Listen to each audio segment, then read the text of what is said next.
ఇక Uttar Pradesh chief secretary DGP ఆధ్వర్యంలో అధికారులతో ఉన్నత స్థాయి సమావేశం నిర్వహించారు.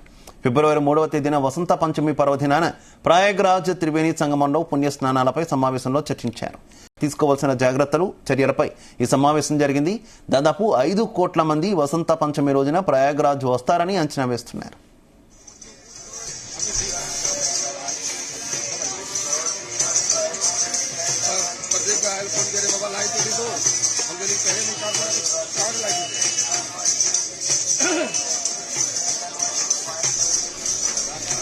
ఉత్తరప్రదేశ్ చీఫ్ సెక్రటరీ డీజీపీ ఆధ్వర్యంలో అధికారులతో ఉన్నత స్థాయి సమావేశం నిర్వహించారు.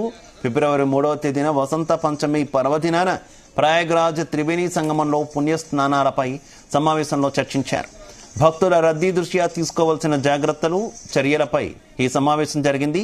దాదాపు 5 కోట్ల మంది వసంత పంచమి రోజున ప్రయాగ్రాజ్ వస్తారని అంచనా వేస్తున్నారు.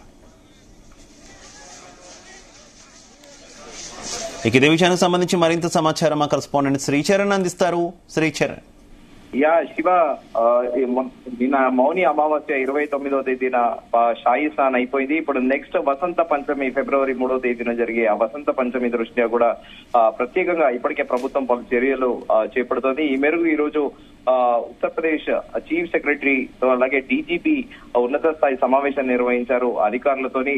వసంత పంచమి ఆ రోజు సందర్భంగా సంఘం నుండి ఏదైతే ఉందో సంఘం నోస్ అంటారో అక్కడి నుంచి అన్ని స్నానాలు చేసే ఘాట్ల వద్ద అవసరమైన ఏర్పాట్లు చేయాలని కూడా సూచనలు ఇచ్చారు. సో ఈ మేరకు ఈ రోజు పలు కీలక నిర్ణయాలు కూడా తీసుకున్నారు.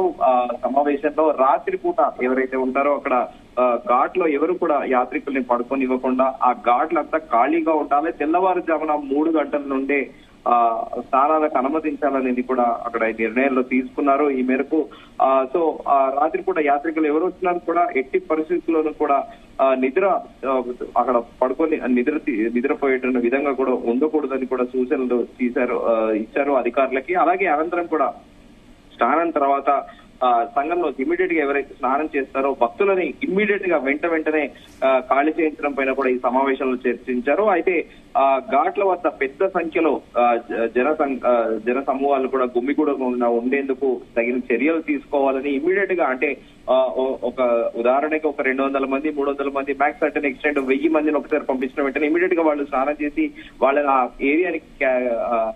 ఏరియా నుంచి వేకేట్ చేయడము, అలాగే అక్కడ పెద్ద సంఖ్యలో ఒకటేసారి ఘాట్ల వద్ద యాత్రికుల్ని ఉండకుండా చూడేటందుకు కూడా దీనిపైన ప్రత్యేకంగా కూడా చర్యలు తీసుకునే విధంగా చర్చించారు. అలాగే ప్రస్తుతం 2019లో కూడా కుంభమేళలో డిఎం గా ఉన్న భానుచంద్ర గోస్వామి నిన్న ప్రభుత్వము పలు చర్యలు కూడా చేపట్టింది. కొంతమంది అధికారులని స్పెసిఫిక్ గా కూడా, అంటే ఎలాంటి పరిస్థితుల్లోనైనా కూడా క్రిటికల్ డెసిషన్స్ తీసుకునే అధికారులను కూడా నేను నియమించింది. నేను జరిగిన స్టాంపీడ్ గురించి అందరికీ తెలిసిన విషయం తెలిసిందే. ఈ నేపథ్యంలో భానుచంద్ర గోస్వామి ప్రస్తుతము ఆయన ఇక్కడ ఉన్నారు. గతంలో 2019లో ఆయన డిస్ట్రిక్ట్ మెజిస్ట్రేట్ అంటే కలెక్టర్ గా కూడా పనిచేశారు అలహాబాద్ లో. ఈ నేపథ్యంలో ఈ రోజు ఆయనను కూడా ప్రత్యేకంగా ఆయన డెప్యుటేషన్ మీద నిన్న ప్రభుత్వం ఆయన ప్రయాగరాజ్ లో నియమించింది. సో ఈ రోజు ఆయన కూడా సమావేశంలో పాల్గొన్నారు. సో అయితే ఈ అధికారులకు ఏవైతే సూచనలు ఇచ్చారో అవి ఖచ్చితంగా పాటించాల్సిందేనని కూడా చీఫ్ సెక్రటరీ డీజీపీ చాలా క్లియర్ గా చెప్పారు.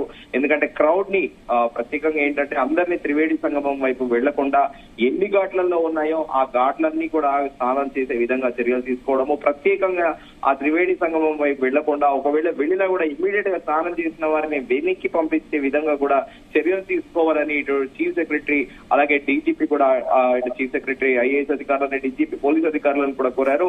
ఈ మేరకు మరోసారి ఎలాంటి సంఘటనలు జరగకుండా ఎలాంటి దుర్ఘటనలు జరగకుండా ముందస్తుగా కూడా ఈ చర్యల్లో భాగంగానే ఈ రోజు ఉన్నత స్థాయి సమావేశం నిర్వహించారు. దాదాపు నిన్న ఒక్కరోజే దాదాపు 8 కోట్ల మంది పైగా కూడా స్నానమాచరించారు మౌని అమావాస్య సందర్భంగా.